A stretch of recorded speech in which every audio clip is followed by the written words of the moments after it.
Hi, this is Susan Metzger, and over the next half hour, I'm going to briefly share with you some highlights in the overview of history of agriculture in Kansas. And then I look forward to next week visiting with you in person, or at least virtually, to talk about what you learned and to hear your perspectives and questions. Normally, I have the opportunity to share this presentation to one of our general agriculture classes, and so it's nice to be able to share this presentation with you and to get to know you a little bit better. So, first, I think it might be helpful to know a little bit more about me. So, again, my name is Susan Metzger. I serve as the Senior Executive Administrator to the Dean and Director, Ernie Mitten, who you met earlier in your program. And in that role, I help him with strategic planning and legislative and congressional outreach and stakeholder engagement.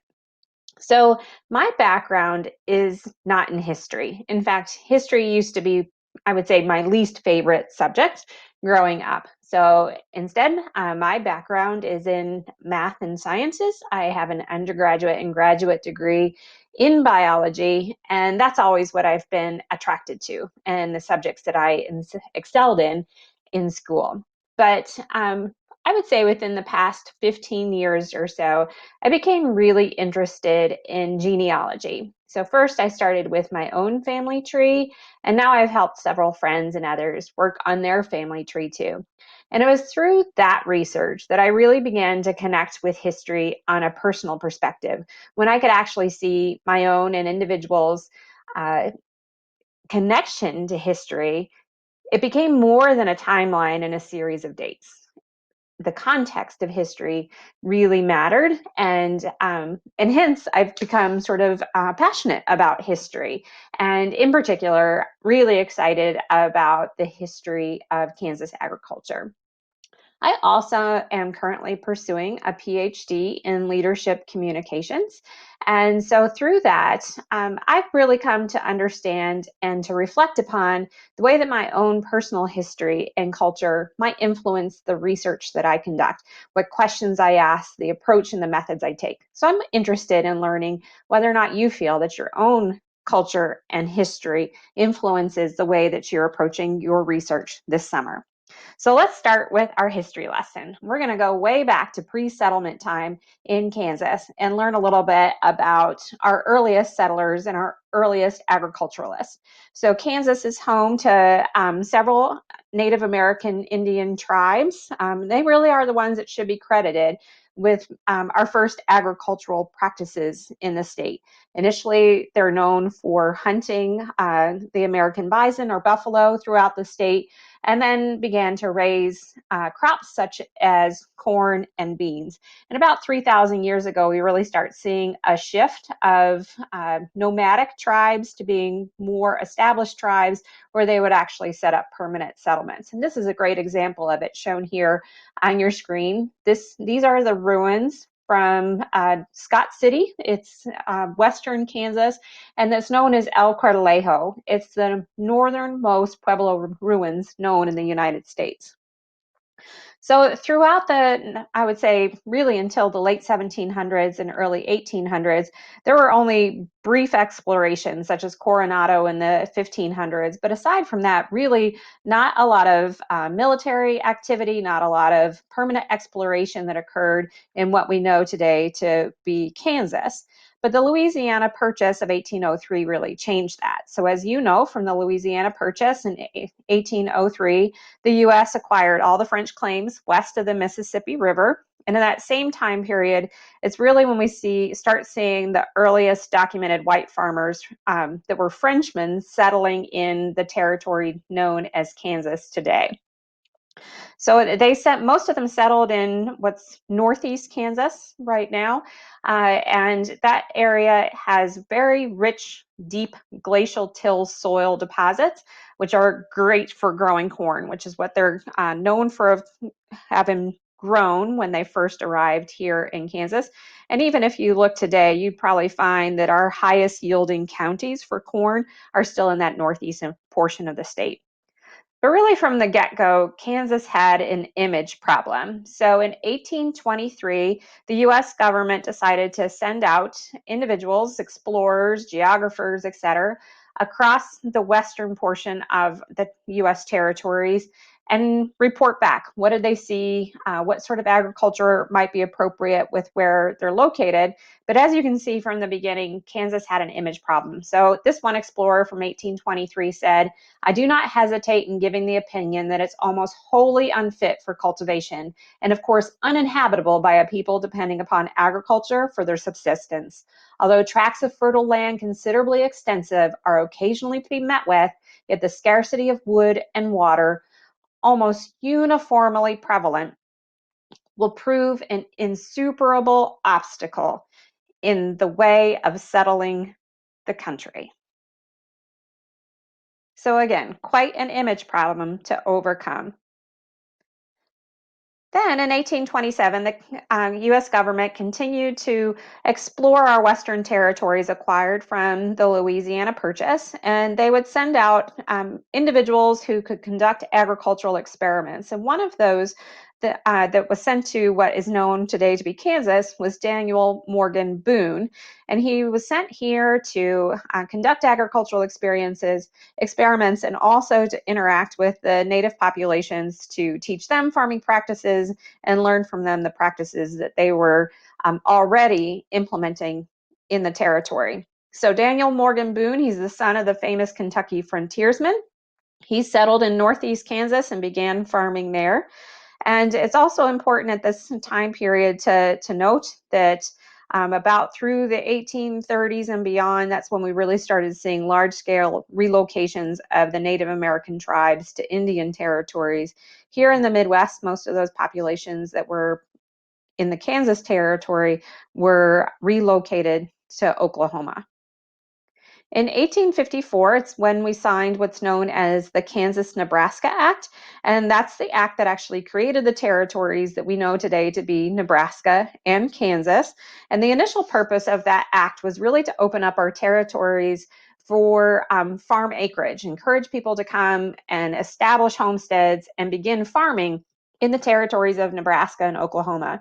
It was also an opportunity, if people were here, it really compelled the reason to build out the Transcontinental Railroad. So those were the two primary purposes of the Kansas-Nebraska Act: encourage people to come to the territories and farm, and set up the railroad. But it also included what's known as a popular sovereignty clause, which is incredibly important for the way that our states were established. So the popular sovereignty clause is a rule, it's basically a principle that the authority of a state or government is created and sustained by the consent of its people. So in 1854, that's really important because including that clause in the Kansas-Nebraska Act not only said, come here and farm, it influenced the type of people that were recruited to come here. So there was a keen interest in recruiting people that were either anti-slavery or pro-slavery so that they could influence the future policies of the state. So many of the first settlers that came to Kansas really were not adept at farming. So part of recruiting for the fulfillment of that popular sovereignty clause was reaching out to individuals that were known to be anti-slavery, so they could establish Kansas as an anti-slavery state.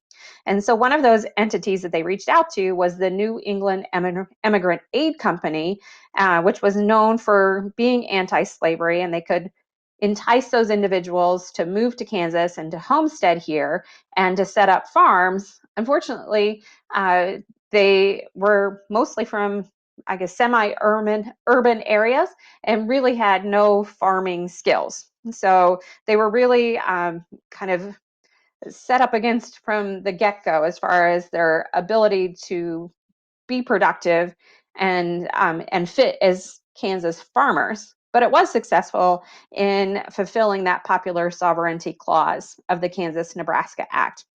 So these are the ones that are known of coming here and being what's called sod busters, that they would actually use axes to break up the native soil and would drop seeds into the open soil and hope for the best. So one of the leaders of that New England Emigrant Aid Company was known as Isaac Goodnow. He's a professor from Rhode Island who traveled to the Midwest and settled in the area that we know to be Manhattan, Kansas. And Goodnow proposed during a Methodist conference that was held in Nebraska. Goodnow proposed the creation of the Bluemont Central College. And at that conference, the attendees agreed and gave Goodnow the opportunity to create this Methodist university. And the conference appointed Goodnow, as well as his brother-in-law, Joseph Dennison, to be the first agents of the college. And that Bluemont Central College will become what's known to be Kansas State University in the future. So here's an image of the original three-story building of the Bluemont Central College. The archway is still part of Kansas State University, and there is a historical marker where that original university was located. So after the establishment of the Bluemont College in 1861, the owners of the college at that time decided that they would offer that school to the state of Kansas to become the state's university. And about that same time period in 1862 was the passage of the Morrill Act, which created land-grant universities.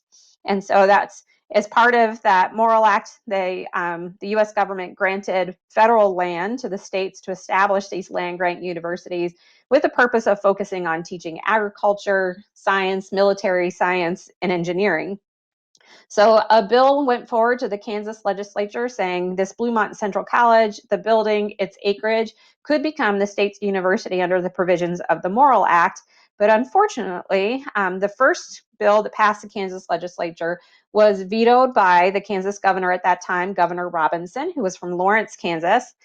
That veto override failed by 2 votes in 1862. We tried again. It failed by 1 vote. And then finally, third time's a charm. And on February 16th, 1863, the state enacted a law accepting the college building and the grounds and became Kansas State University.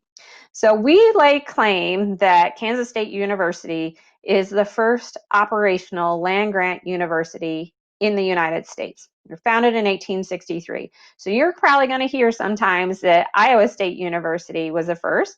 And Iowa State University, their legislature was the first state to accept the provisions of the Morrill Act, but Kansas State University was actually the first one to be operational. So that's our claim to fame. Kansas State University is the first operational land-grant university created under the provisions of the Morrill Act.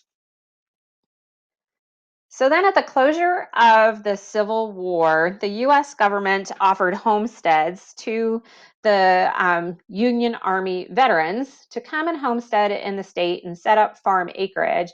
And more than 100,000 soldiers and their families took the U.S. government up on that offer. And so this was really important for the way that Kansas agriculture changed, really pivoted at that time, because a lot of those soldiers were actually coming from the semi-prairie states of Illinois, Indiana, and Ohio. They often came from farming families, so they understood farming, and they actually were, from areas where they could at least have some familiarity to the climate and the soils and the type of cropping patterns that they would encounter when they came to Kansas. Then in 1872, the governor at that time was Governor Harvey, and he's the first one that encouraged an act, basically was an act to encourage agriculture in the state. And a part of that act set up the Kansas State Board of Agriculture, which became the Kansas Department of Agriculture. And their primary purpose in the beginning was to establish these quarterly reports that talked about the crops and livestock that were really prosperous here in the state at that time, sort of a census of agriculture. And really that was a marketing tool that the Kansas State Board of Agriculture would then send that information to places like immigrant aid societies in the Northeast portion of the United States and encourage additional settlement of the state from the Northeast. Then in 1873, a really significant cultural influence to agriculture in the state of Kansas was the arrival of a colony of Mennonites that came to the Plains states in central Kansas from southern Russia. So originally these were German farmers that had migrated to Russia in the time of Catherine the Great. And since they were Mennonites, they had opposed violent military service. And so they were escaping from Germany to the protection of Catherine the Great in Russia so that they could evade military service. And when they arrived here in Kansas, many of them settled in Kansas and Nebraska.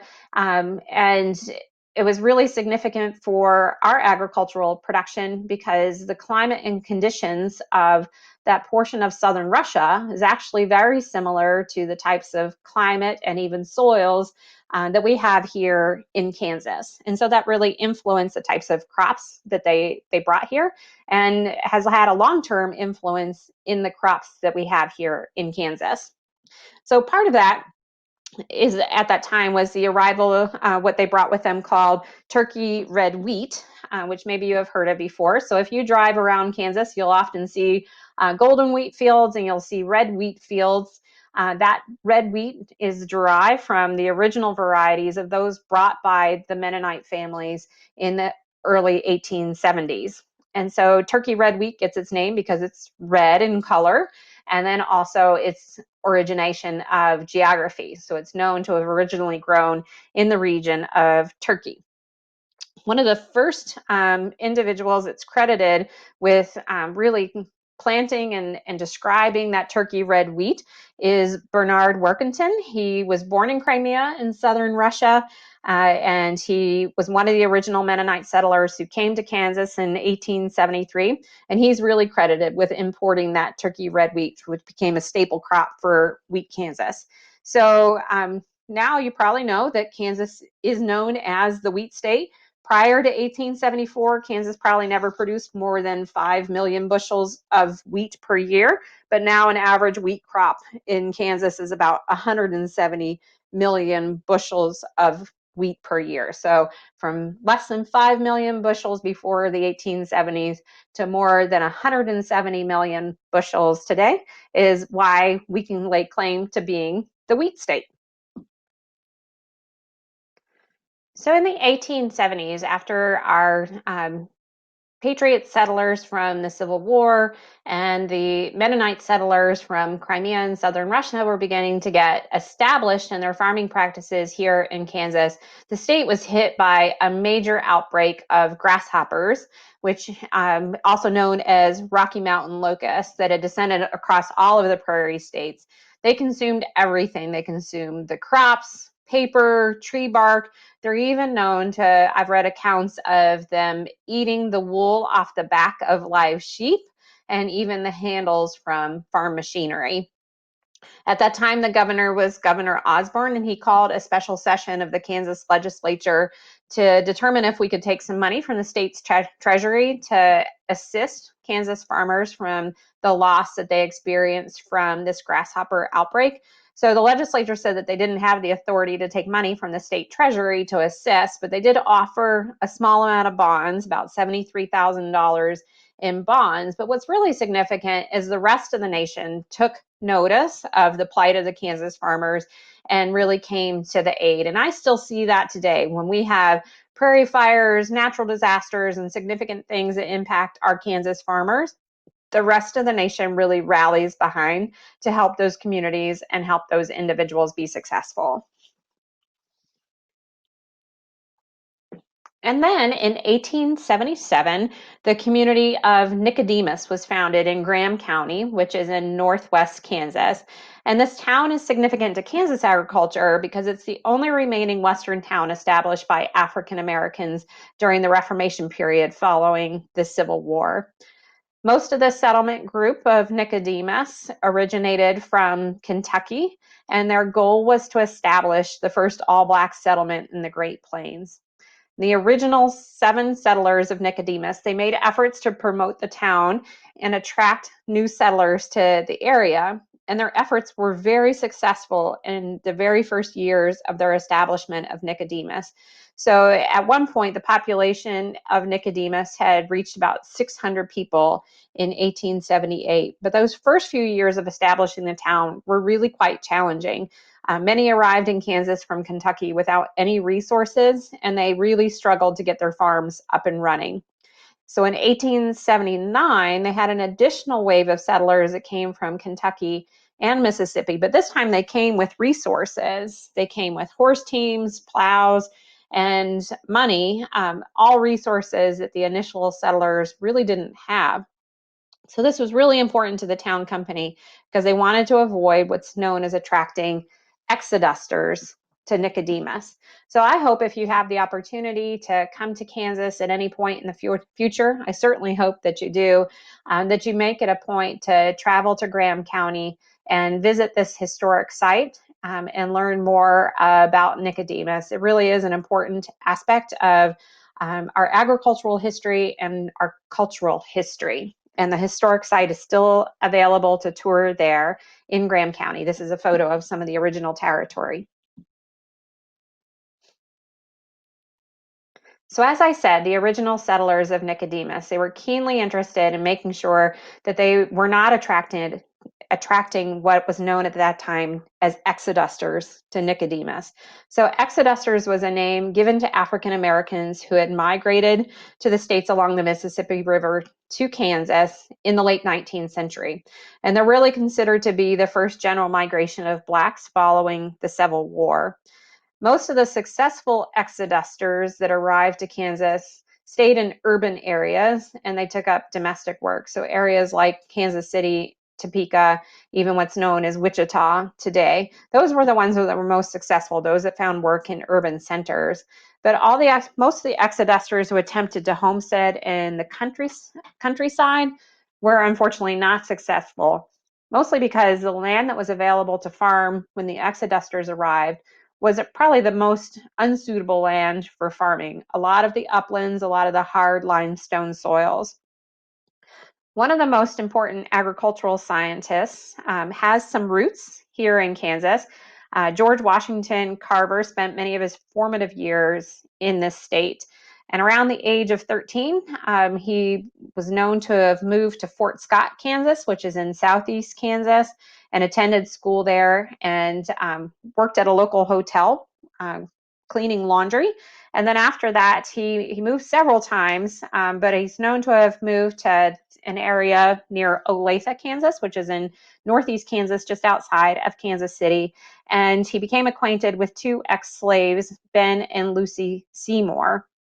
And at that time, he lived with Ben and Lucy and he attended school. He worked in a local barber shop and he helped Lucy with her laundry business. And eventually, the couple and George Washington Carver moved to Minneapolis, Kansas, which is in north central Kansas.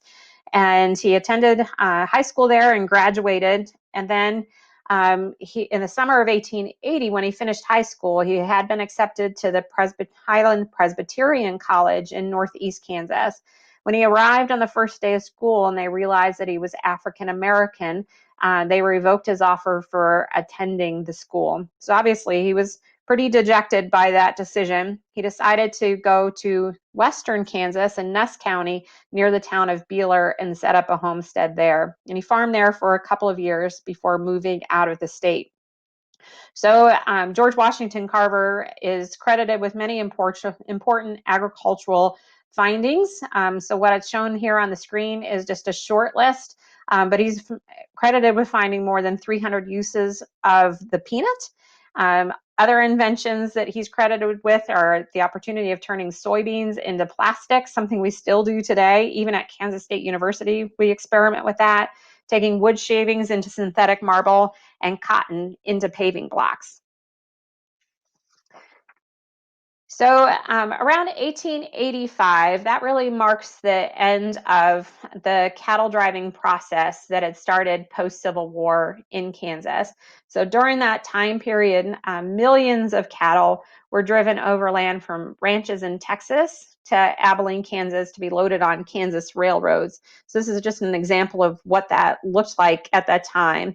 So the portion of the trail that ran from the southern trading posts along the Red River to north to Kansas and elsewhere. That trail was named after Jesse Chisholm, who marked the trail. Jesse Chisholm was a half Cherokee from Tennessee, and so you probably have heard of the Chisholm Trail. That was the primary route for cattle driving from Texas to the northern states. in the Midwest.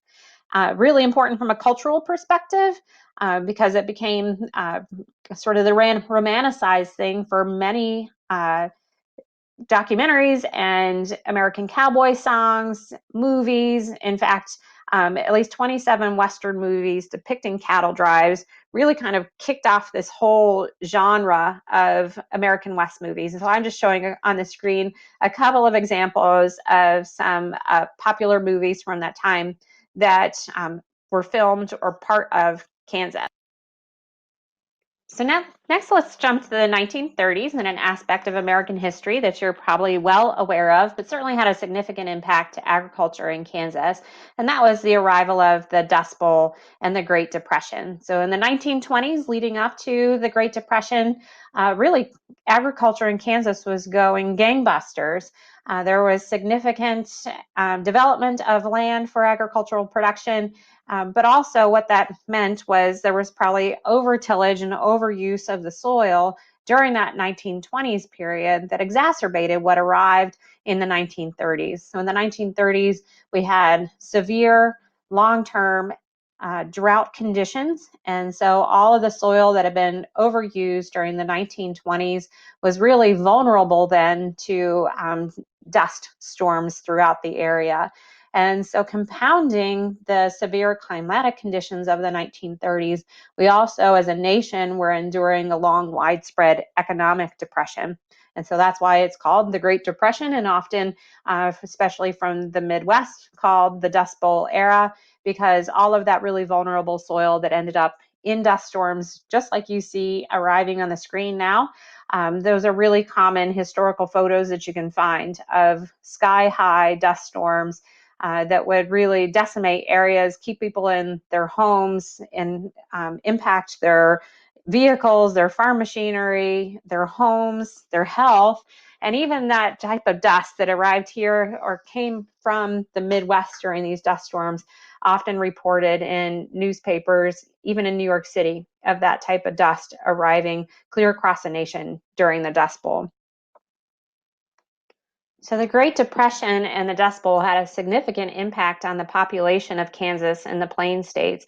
So from the 1930s to the 1940s, in that decade alone, about 3.5 million people are known to have left the Plains states. And so just to put that into perspective, the Kansas population today is just under 3 million people. So imagine then the entire population of Kansas leaving over a decade due to the Great Depression and the Dust Bowl. A positive outcome of the Dust Bowl is it really highlighted the importance of conserving our natural resources, so water resources and especially soils, natural resources at that time. So the Dust Bowl really is the reason why the U.S. Congress established the Soil Conservation Service, which became the Natural Resource Conservation Service, or NRCS, and laid way for the opportunity for state conservation commissions as well. But history has a way of repeating itself. So in the 1980s, followed by a decade of really great farm productivity, we had lowered trade barriers and record Soviet purchases of American grain. There were favorable conditions for lending, so people really went into significant debt because of these low interest loan opportunities. And then the market crashed in the 1980s. And again, people were left in a significant economic condition. So let's end on a high note with Dr. Zia Wiley, who you've now had the chance to meet with virtually. Hopefully you'll have the chance to meet with her in person, but hopefully now you've had the opportunity to learn also that K-State created our diversity program in the College of Agriculture in 2003, and it's the first one in the Big 12. So that wraps up this whirlwind tour of the history of agriculture from pre-settlement to today. I hope you gained an appreciation of how we've become the agricultural state we are today, because today agriculture makes up 43% of the state's economy. So our history has definitely served us well. So I'm really excited to visit with you, to hear your questions and especially your discussion. I'm keenly interested in knowing what was intriguing to you about this history, and understanding from your perspective why or why not it might be important to understand and study our history and the way that culture influences the way that we know of agriculture today in Kansas. I'm also really interested to hear from you the way that you think that your own personal history or culture might influence the research that you're embarking upon this summer. So again, this is Susan Metzger, and I appreciate your time. Looking forward to visiting with you next week.